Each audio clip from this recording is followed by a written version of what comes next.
Bonjour tout le monde, nous revoici pour le cours de la semaine 14, donc la semaine qui commence le 31 mars, la semaine prochaine.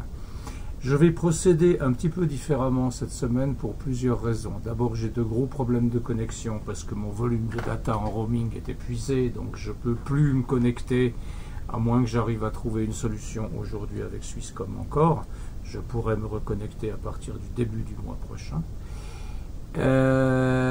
Donc on va dire qu'on va faire l'hypothèse qu'on ne peut pas se connecter et que je ne peux pas donner le cours en temps réel. Okay. Donc ce que je vais faire, c'est vous donner un cours par vidéo, vous allez suivre ce cours, et puis je vais vous donner une série d'exercices, je vais la mettre sur Classroom, et cette série d'exercices, il y a 4 exercices, je vous demande de les faire et de me les rendre, n'est-ce pas, de manière que il y a un peu d'interaction, que j'ai un peu de contrôle pour savoir si vous faites ce qui est demandé ou pas. Et puis ça me permettra aussi de corriger ces exercices et de revenir vers vous avec des commentaires. Alors on commence avec les lois de Newton. Les lois de Newton, c'est ce qui se trouve dans votre cours à la page 28 et suivante. Les lois de Newton, c'est le sujet principal d'une partie du cours de mécanique de 2e année, mais on les voit déjà en première année, et en fait ce sont des lois qu'on a déjà vues, qu'on a déjà utilisées sans vraiment le dire, enfin parfois je vous en ai parlé dans les exercices précédents. Okay. D'abord Newton. Newton, c'est fin des années 1600, début des années 1700. Okay. Donc c'est une époque, c'est l'époque où l'Europe se réveille après le Moyen-Âge. Il y a eu, avant Newton, un personnage très important qui s'appelle Galileo Galilei, qui était italien. Et Galileo, c'est le premier qui a abordé la mécanique de manière scientifique, c'est-à-dire qu'il a fait des expériences.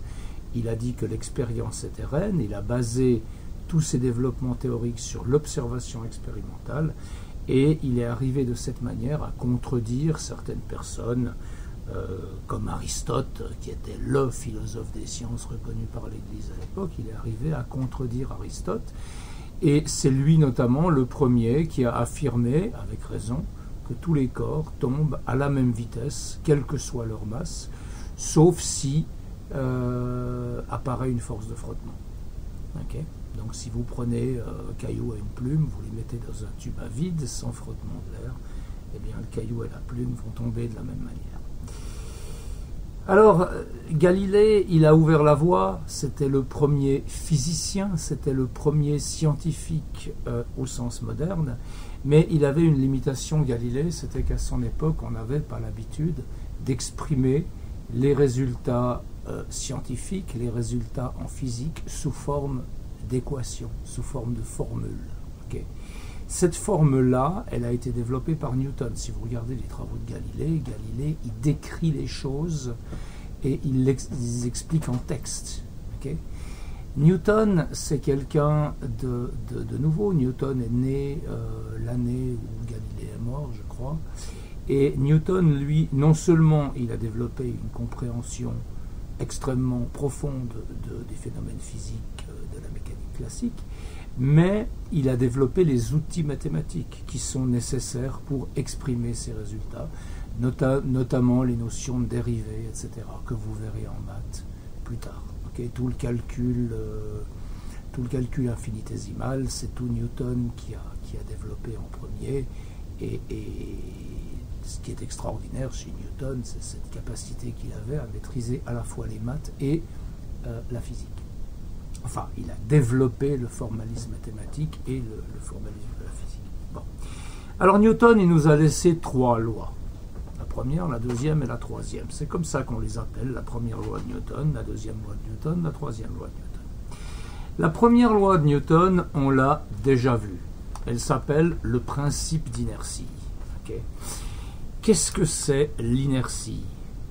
L'inertie, c'est la résistance au changement. La résistance au changement. Alors, ça peut s'utiliser en français habituel. Vous dites que une grosse organisation a beaucoup d'inertie, ben ça veut dire que dans une grosse organisation, si vous voulez prendre une décision, il y a toutes sortes de processus qui font que la prise de décision est lente. Okay. Et en physique, l'inertie, ça veut dire que le mouvement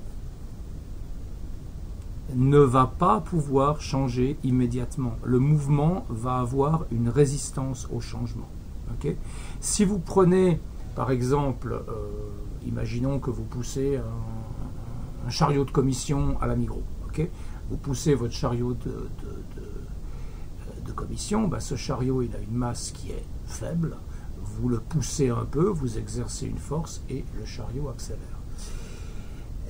Si maintenant vous prenez un wagon de chemin de fer, qui est aussi sur des roulettes, vous pouvez le pousser, mais vous aurez beaucoup plus de peine à le mettre en mouvement. Si vous le poussez vraiment très fort, vous pouvez arriver à le mettre en mouvement peut-être.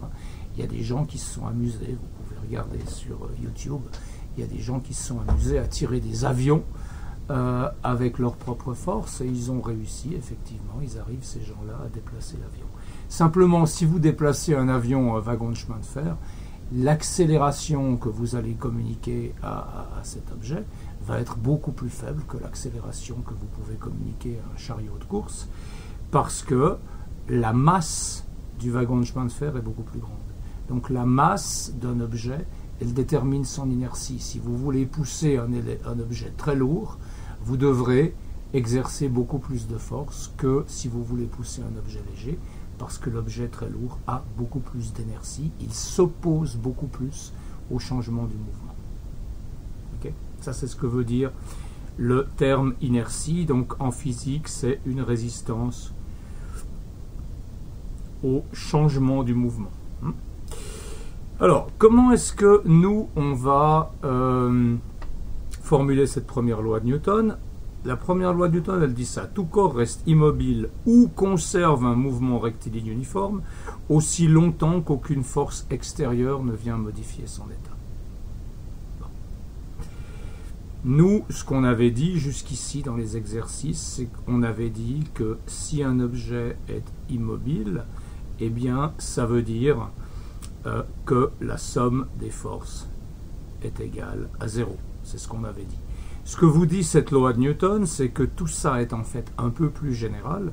Ce n'est pas uniquement un objet immobile pour lequel la somme des forces est nulle, mais c'est tout objet qui est en mouvement rectiligne uniforme, c'est-à-dire qui est en mouvement sur une ligne droite à vitesse constante. Je vous donne quelques exemples. On va utiliser la table pour ça. Alors on va prendre cette splendide souris. Okay. Cette splendide souris, elle est posée sur la table. Alors je vous fais maintenant, allez, je vais faire comme ça. Voilà, je vais faire un dessin de ma souris. Ok, ça c'est ma souris. Elle est posée sur la table. Alors qu'est-ce que j'ai comme force? Eh bien, j'ai une force de pesanteur qui est dirigée vers le bas. Cette force de pesanteur, c'est la masse de ma souris fois G. Et puis, j'ai bien sûr une force qui agit vers le haut, qui est la force de soutien, comme on l'a vu, qui est la force fournie par la table. Et on sait que la force de soutien, c'est l'opposé de la force de pesanteur. Et donc, ces deux forces, si vous en faites la somme, ça donne 0. Okay. Donc, la souris, elle est au repos, elle ne bouge pas, et on observe bien qu'on a une somme des forces sur cette souris qui est nulle. Ça vérifie donc bien la première loi de Newton, qui vous dit tout corps reste immobile ou conserve un mouvement rectiligne uniforme, aussi longtemps qu'aucune force extérieure ne vient modifier son état. Il n'y a pas de force extérieure, enfin il y a deux forces extérieures qui agissent, mais ces deux forces ont une somme qui est nulle, donc il n'y a pas de force résultante extérieure qui peut faire bouger l'objet. Maintenant, on va prendre un autre exemple. On va prendre plusieurs objets et on va les lancer sur cette table. Okay. Alors on va lancer la souris. Vous voyez que si je la lance, au bout d'un moment, elle s'arrête. Mais pourquoi est-ce qu'elle s'arrête, cette souris? Essayez de réfléchir. Pourquoi est-ce qu'elle s'arrête? Eh bien, évidemment, elle s'arrête parce qu'il y a une force de frottement qui s'exerce entre la souris et la table. Cette force de frottement, elle n'est pas énorme, mais elle est réelle. Les souris sont faites pour frotter peu, c'est pour ça qu'il y a des petits coussinets dessous. Okay, mais il y a quand même une force de frottement. Alors si maintenant je fais un diagramme des forces de cette souris pendant qu'elle se déplace, hein, donc là je vais dessiner l'écran que vous avez, et puis cette souris qui était là, je l'ai déplacée dans cette direction, je l'ai poussée. Okay, alors au début quand je l'ai poussée, je lui ai donné une force, mais dès que la souris est partie, dès qu'elle n'était plus en contact avec ma main, quelles étaient les forces qui agissaient dessus, hein? La souris n'est plus en contact avec ma main, j'ai une vitesse qui va vers l'avant, qu'est-ce que j'ai comme force? Eh bien j'ai une force de frottement qui agit, et puis la force de frottement, elle est toujours dirigée dans la direction opposée à la vitesse, par définition, c'est toujours une force qui s'oppose à la vitesse. Donc cette force de frottement, c'est la seule force qui agit sur la souris, à l'exception de la force de pesanteur qui est vers le bas et de la force de soutien qui est vers le haut, mais ces deux forces-là, elles s'annulent, donc on peut les oublier. Mais si maintenant je calcule la force résultante sur la souris, eh bien la force résultante, c'est la force de frottement. La force résultante, elle n'est pas nulle, et donc cette souris, elle va s'arrêter sous l'effet de cette force résultante, de cette force de frottement. D'accord? On va maintenant essayer de faire une expérience avec un objet qui frotte moins.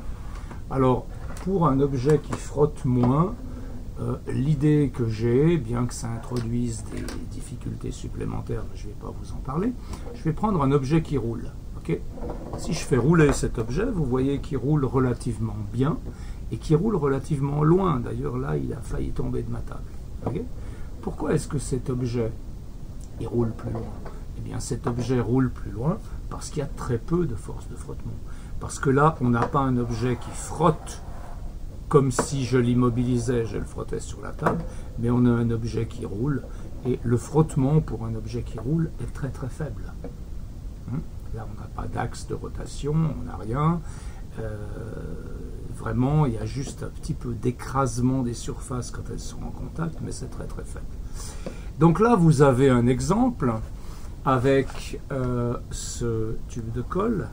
Vous avez un exemple dans lequel je lâche mon tube de colle, je lui donne une vitesse vers la gauche, et puis une fois qu'il est en train de rouler sur la table tout seul, eh bien qu'est-ce qu'il y a comme force qui s'exerce?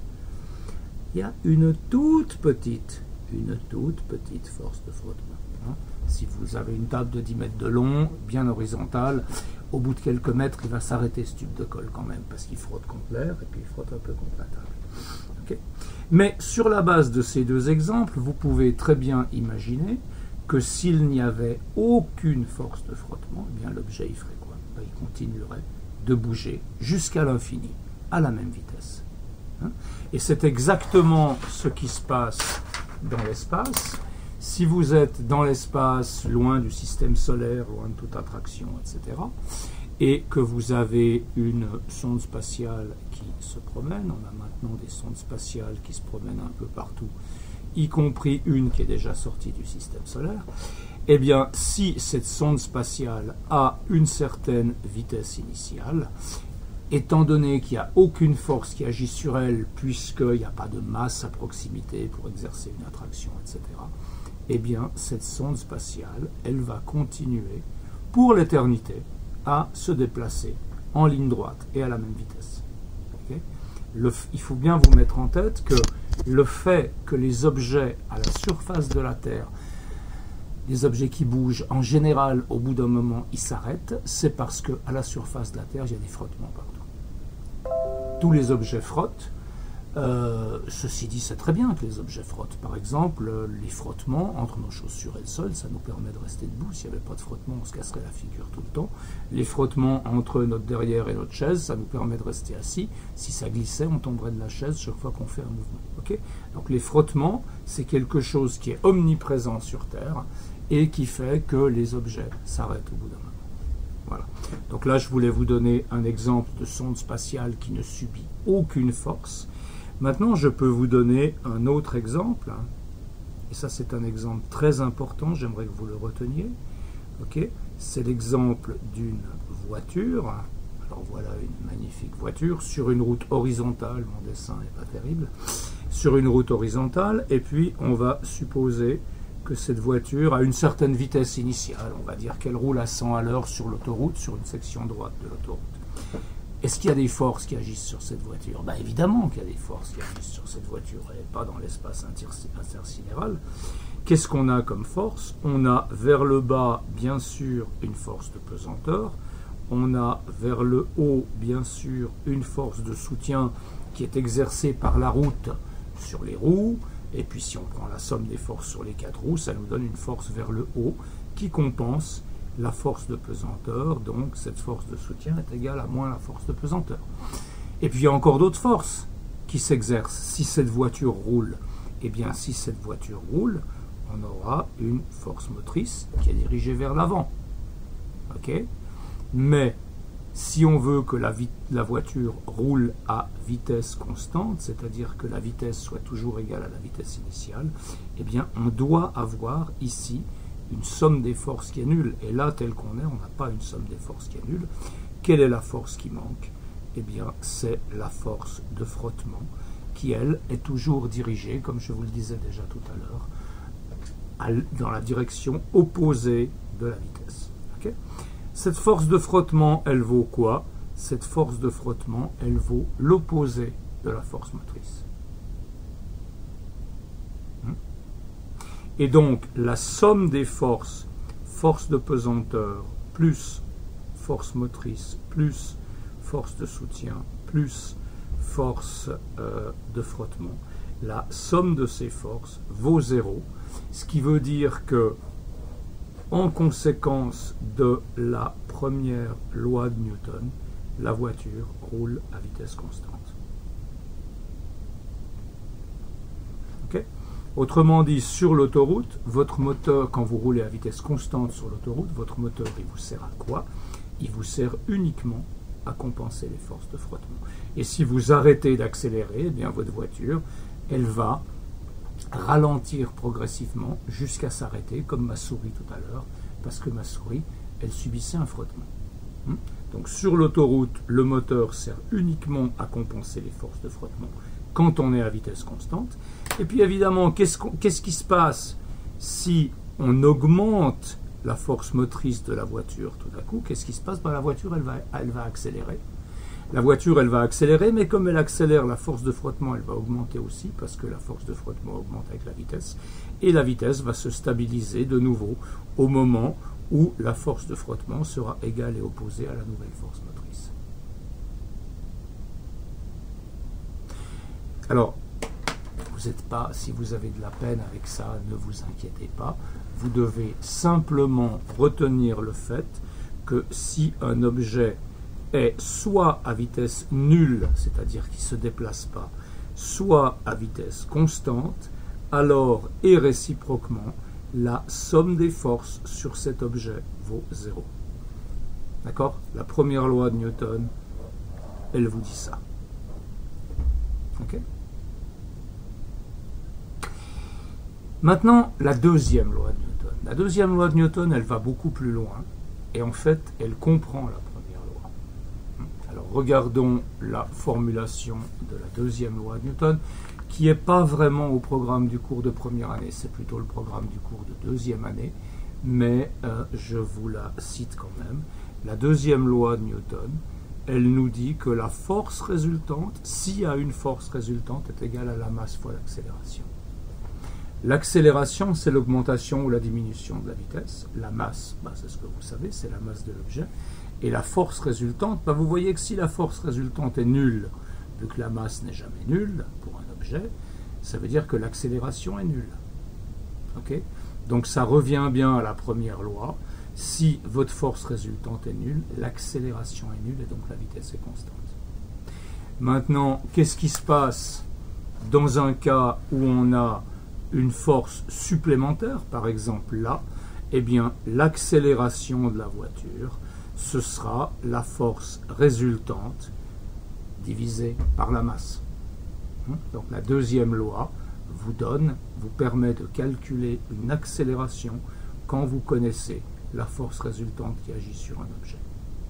Mais ça, disons, l'application de la deuxième loi, elle est un peu plus délicate que l'application de la première. Et donc, on ne va pas vraiment en discuter au cours de première année. Par contre, il y a une troisième loi. La troisième loi de Newton, on l'appelle la loi d'action et de réaction. Alors, qu'est-ce que ça veut dire, l'action et la réaction? Ça veut dire qu'il va y avoir une règle entre ce qu'on fait à un corps et ce que ce corps, en retour, vous fait sur vous. Alors, on peut prendre une expérience avec 2 dynamomètres et on va tirer sur ces 2 dynamomètres. Okay? On va tirer sur ces 2 dynamomètres. Qu'est-ce qui se passe? Eh bien, là au centre, on va avoir ces forces qui sont transmises. Okay? Et donc, les 2 dynamomètres vont indiquer la même force, ils vont indiquer la tension qui est en fait dans cette ligne de dynamomètre. Maintenant, si on prend plusieurs dynamomètres, okay, on tire sur les extrémités, eh bien, si on tire ici et là, les dynamomètres, ils vont chacun donner les mêmes forces. Et vous voyez qu'à chaque endroit où on a une jointure, on a une force qui va dans un sens, une force qui va dans l'autre. Et ces 2 forces sont d'intensité égale. Alors, ça nous permet maintenant de venir à la formulation de la loi. Si un premier corps agit sur un second corps avec une force notée F de 1 sur 2, ça veut dire la force du premier corps agissant sur le deuxième corps, alors le second corps réagit sur le premier avec une force notée F de 1, et les 2 forces sont de même intensité mais de sens opposé.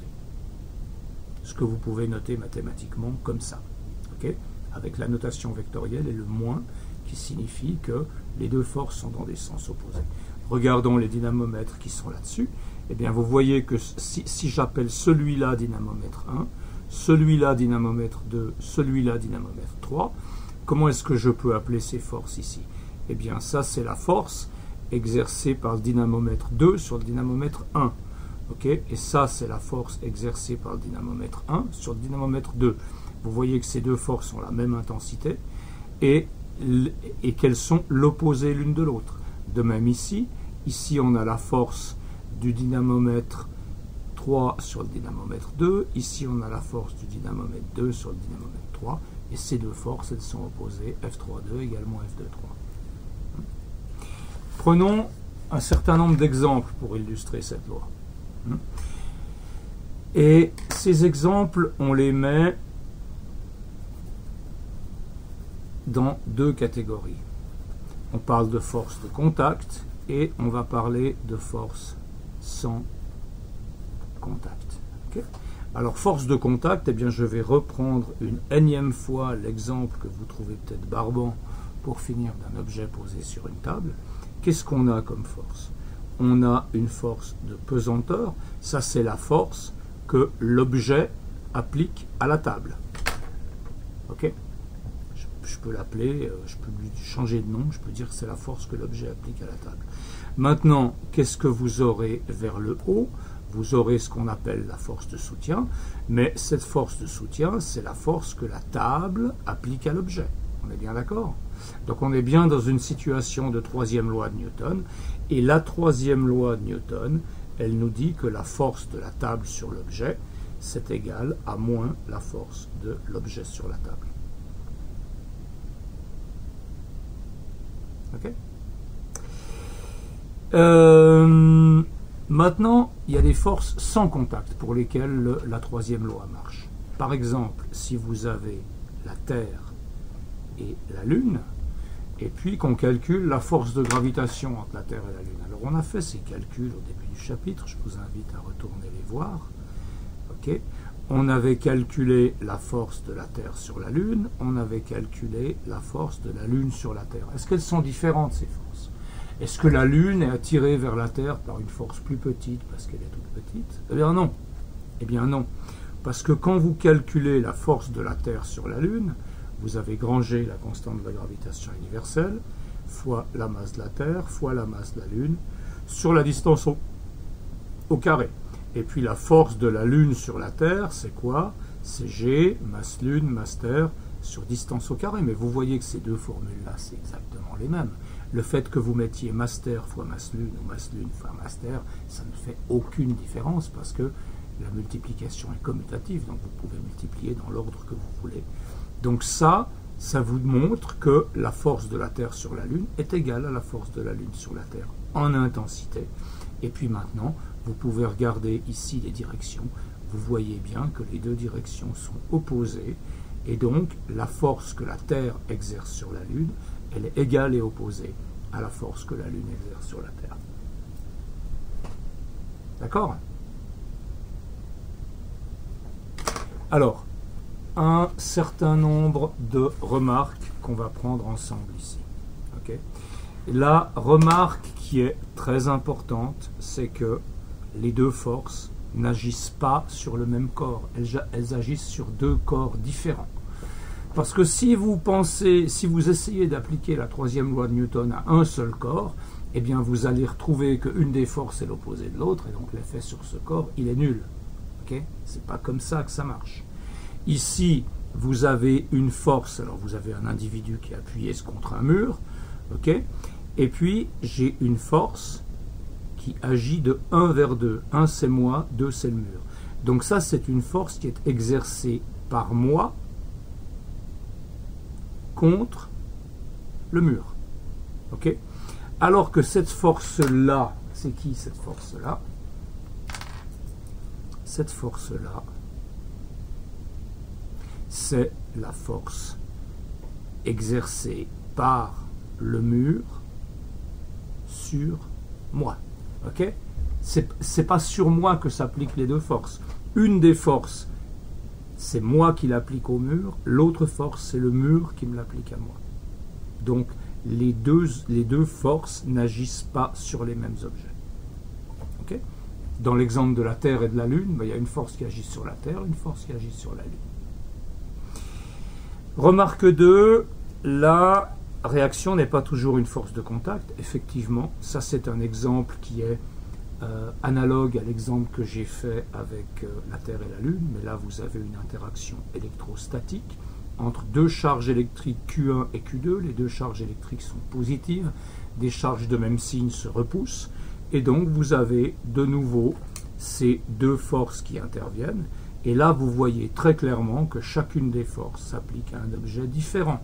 C'est pour ça que ces deux objets vont être écartés l'un de l'autre. Si évidemment vous faisiez agir ces deux forces sur le même objet, la somme serait nulle, ça ferait aucun effet. Troisième remarque, l'intensité de la réaction est aussi importante que l'action. On avait fait un exercice en début d'année où on avait dit, ok, on a une personne ici, je prends en général l'exemple d'un élève de la classe, on a une personne ici, on calcule la force qui l'attire vers la Terre, c'est grand G fois sa masse fois la masse de la Terre sur le rayon de la Terre au carré, et puis on se demande si la Terre elle est aussi attirée par ce bonhomme. Ben oui, la Terre elle est aussi attirée, et puis la force d'attraction qu'exerce la Terre est la même intensité. La force d'attraction que le bonhomme exerce sur la Terre est la même intensité que la force d'attraction que la Terre exerce sur le bonhomme, tout simplement parce que la formule est la même. Okay?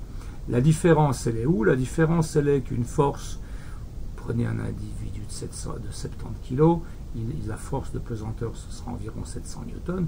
Une force de 700 newtons sur un individu de 700 kg, ça le fait tomber avec une accélération qui vaut G. Okay. Tandis qu'une force de 700 newtons appliquée à la Terre, qui a une masse absolument gigantesque, eh bien cette force-là, elle ne va pas faire bouger la Terre, en tout cas pas de manière mesurable. Donc si vous voulez, ici, l'accélération du bonhomme, ce sera F de 1 sur la masse du bonhomme, et puis comme F de 1, c'est la masse fois G, si vous divisez par la masse, vous trouvez que l'accélération, c'est G, qui est l'accélération de la chute libre, qui est de 9,80 mètres par seconde au carré. Tandis que dans le cas de la Terre, l'accélération de la Terre, ce sera F1,2 sur la masse de la Terre, et la masse de la Terre étant très grande, eh bien, vous aurez une accélération qui sera à peu près 0. Okay? Donc la différence, elle n'est pas au niveau de la force, dans ce cas-là, elle est au niveau de l'accélération.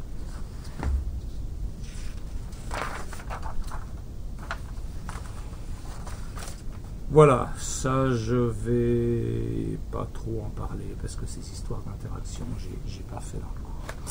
Alors, je vous donne maintenant quelques exercices à faire, et puis pour ces exercices, je vais vous donner quelques indications. Et j'aimerais bien que vous les fassiez.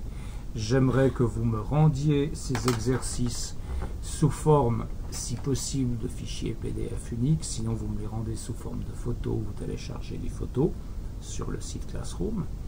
Ok. Alors, on va regarder ces exercices-là. Et dans ces exercices, j'aimerais que spécifiquement, vous mentionnez où les lois de Newton s'appliquent. Allez, faisons le premier ensemble. Sur un plan incliné de 55 degrés par rapport à l'horizontale. Très bien.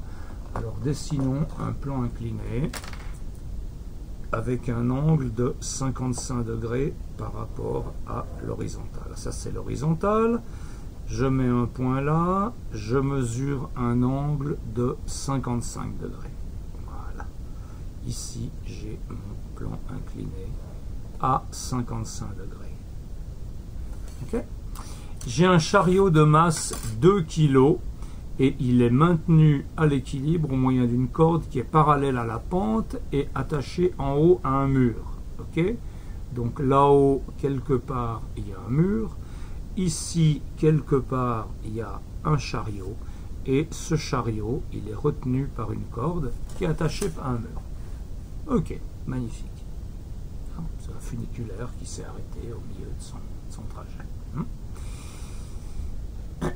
Alors, qu'est-ce qu'on vous demande? Faites un schéma de la situation. Échelle proposée 5 newtons à 1 cm. Donc, vous devez évidemment calculer la force de pesanteur. Ok. La force de pesanteur, c'est environ combien? Ben, la masse est de 2 kg. C'est environ 2 fois 10 parce que vous arrondissez G à 10. Ça vous fait une force de pesanteur de 20 newtons. Ok. Et puis, donc, vous pouvez tracer. Alors, vous avez une échelle 5 newtons pour 1 cm. Pour 20 newtons, ça va vous faire un vecteur de 4 cm vers le bas pour la force de pesanteur. Okay. Maintenant, vous savez, et on va faire exactement la même chose qu'on a fait dans les exercices précédents, mais maintenant on va expliciter l'utilisation des lois de Newton. Vous savez que ce chariot est immobile, il est maintenu à l'équilibre, ça veut dire qu'il est immobile. Okay. Donc, vous savez que le total des forces doit être nul. Okay. Autrement dit, cette force de pesanteur, elle doit être compensée en vertu de la deuxième loi de Newton par une force moins Fp. Et puis après, cette force moins Fp, on peut la décomposer. Et donc, on va décomposer selon les deux directions qui nous intéressent, qui sont bien sûr la direction parallèle au plan. Okay. Et puis, la direction perpendiculaire au plan que je vais tracer ici. Et dans la direction perpendiculaire au plan, on a cette projection-là. Alors maintenant, comment est-ce qu'on va interpréter ça avec les lois de Newton? On va dire, d'abord il faut identifier ces forces. Cette force-là, c'est quoi? Vous la connaissez, ça c'est la force de soutien. Elle est perpendiculaire au plan. Et cette force-là, ce sera bien sûr la force de tension dans la corde. Ok? Et puis comment vous faites maintenant pour déterminer la tension? Donc le schéma, il est fait. B, en négligeant tout frottement, déterminer la force de traction de la corde sur le chariot. Alors la force de traction de la corde sur le chariot, chez moi, elle fait 3,2 mm. Et on va dire 3,2 cm, pardon, on va dire 3 cm.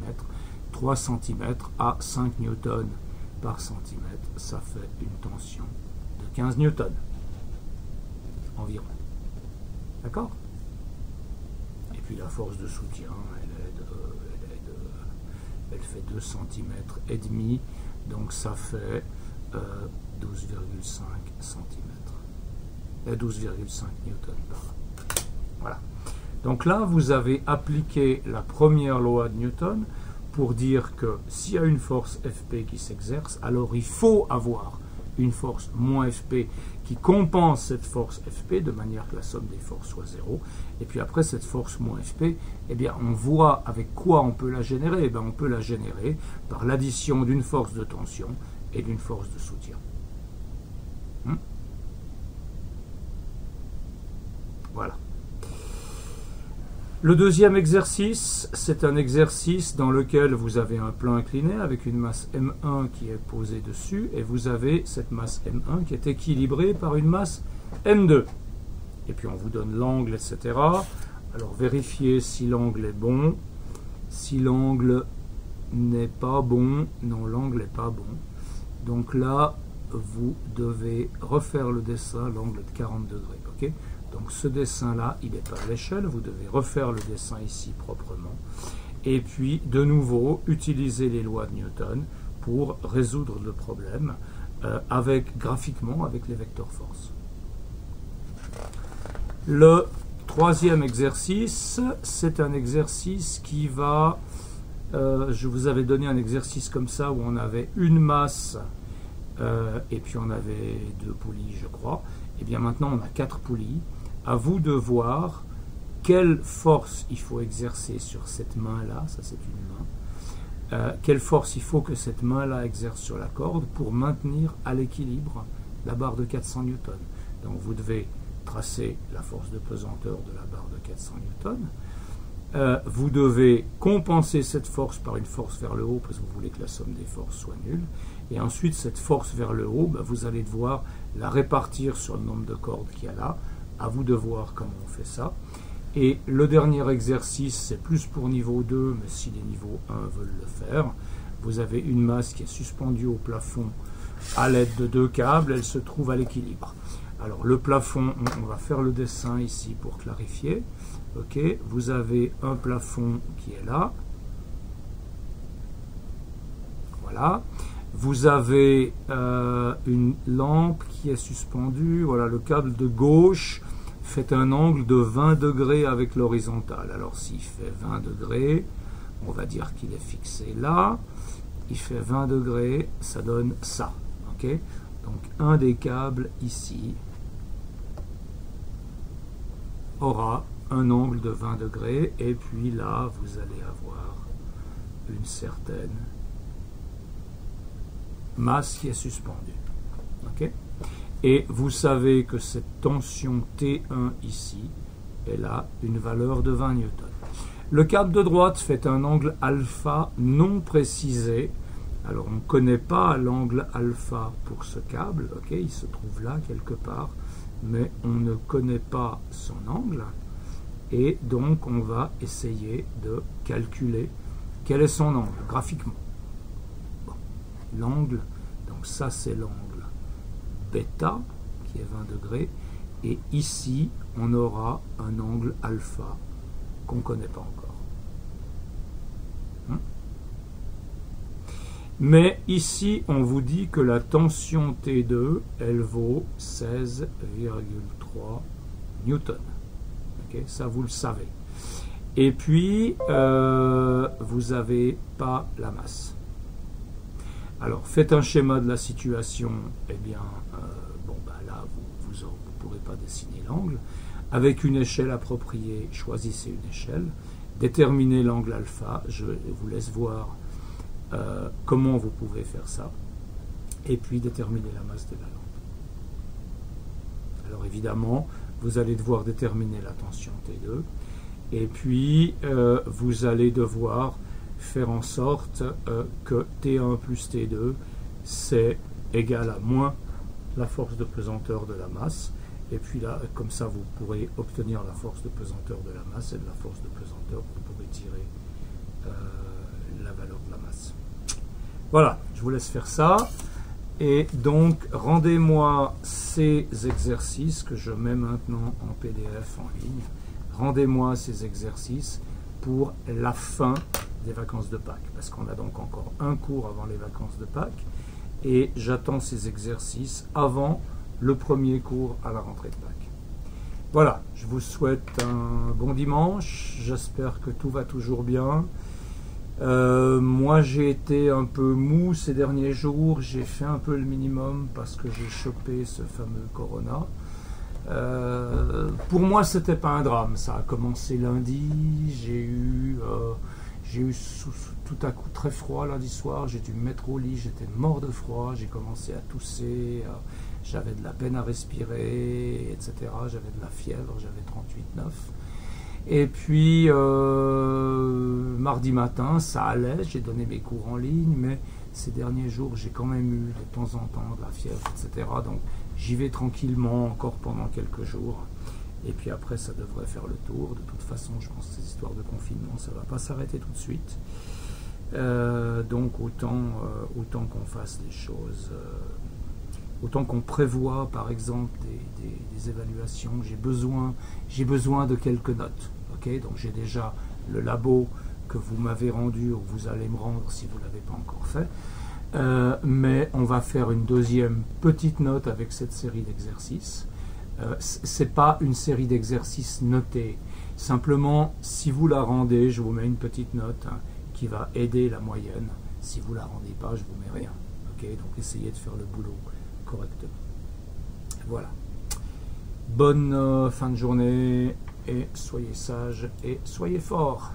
Au revoir.